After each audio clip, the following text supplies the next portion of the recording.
राधे राधे। आप सभी भक्तों का जय मां सत्संग यूट्यूब चैनल में हार्दिक स्वागत, हार्दिक अभिनंदन। सबसे पहले आप सभी को पुरुषोत्तम मास की हार्दिक शुभकामनाएं। जैसे है कि हम इस चैनल पर रोज पुरुषोत्तम मास की कथा का महात्म्य का श्रवण कर रहे हैं। कल हमने 13वां अध्याय श्रवण किया। आज हम 14वें अध्याय की कथा कहते हैं। इससे पहले हमें पुरुषोत्तम मास में जितना हो सके अधिक से अधिक दान, स्नान, तप करना चाहिए, क्योंकि इस महीने में किया हुआ दान तप हमें हजारों गुना ज़्यादा फल प्राप्त मिलता है। इसलिए हमें दीपदान भी जरूर करना चाहिए, स्नान, दान सब कुछ हमें करना चाहिए और हो सके तो भगवान की कथाओं का श्रवण करना चाहिए।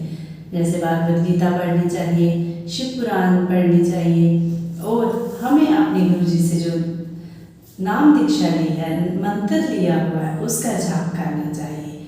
हमें एक एक पल के लिए भी ऐसे नहीं बैठना चाहिए। हमें भगवान की कथाओं का ज़्यादा से ज़्यादा श्रवण करना चाहिए और दीपदान भी करना चाहिए। अब हम शुरू करेंगे 14वें अध्याय की कथा का महात्म्य। 14वां अध्याय। श्री नारायण बोले, राजा इसी प्रकार चिंताग्रस्त रहता था कि एक समय वाल्मीकि ऋषि उसके जहाँ आए। राजा ने जल्दी से उठकर भक्ति सहित उनके चरणों में नमस्कार किया। तब वाल्मीकि ऋषि राजा को शांत देखकर कहने लगे, हे राजन, तेरे मन में जो कुछ भी चिंता हो वह तुम बिना संकोच कहो।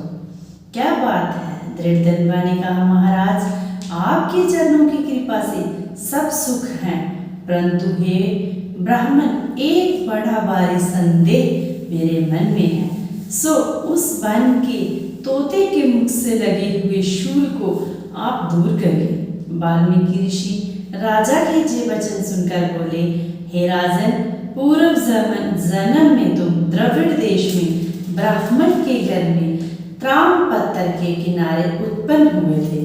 सदैव तुम्हारा नाम था। तुम धार्मिक, सत्यवादी, जितना मिले उतने में ही संतुष्ट रहने वाले थे। तुम्हारी स्त्री उत्तम गुणों वाली गौतम ऋषि की पुत्री गौतमी नाम से विख्यात थी। गृहस्थाश्रम के धर्म में चलने वाले सुदेव को कितना ही काल व्यतीत हो गया, परंतु उनकी संतति नहीं हुई। एक दिन आसन पर बैठा हुआ अपनी स्त्री से के सेवा कराता हुआ थका हुआ वह ब्राह्मण कहने लगा, हे सुंदरी, संसार में पुत्र से परे कोई सुख नहीं, क्योंकि तप दान से उत्पन्न पुत्र परलोक में सुख देते हैं। शुद्ध वंश में उत्पन्न हुई संतति इस लोक और परलोक में सुख देती है। उस श्रेष्ठ संतति को मैं प्राप्त ना कर सका तो मेरा जीवन जीना ही वृथा है।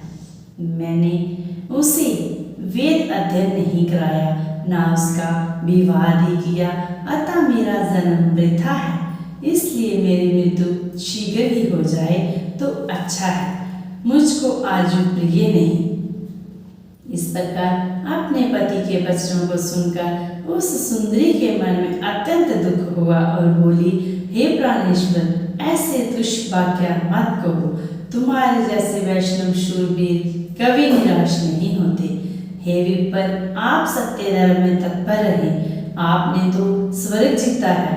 पुत्र की इच्छा है तो हरि जगन्नाथ की आराधना करो। मैं ब्राह्मण श्रेष्ठ अपनी धर्म पत्नी के ऐसे वचन सुनकर निश्चय के साथ ताम्रपर्णी नदी के किनारे चला गया।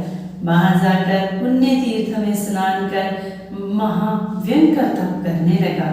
ऐसे उस तपोनिधि के 4000 वर्ष बीत गए। ये ब्राह्मण उसके तप से त्रिलोक कांप उठे। सुदेव का महाउग्र तप देखकर बड़े वेग से गरुड़ पर चढ़कर भक्त वत्सल श्री भगवान प्रकट हुए।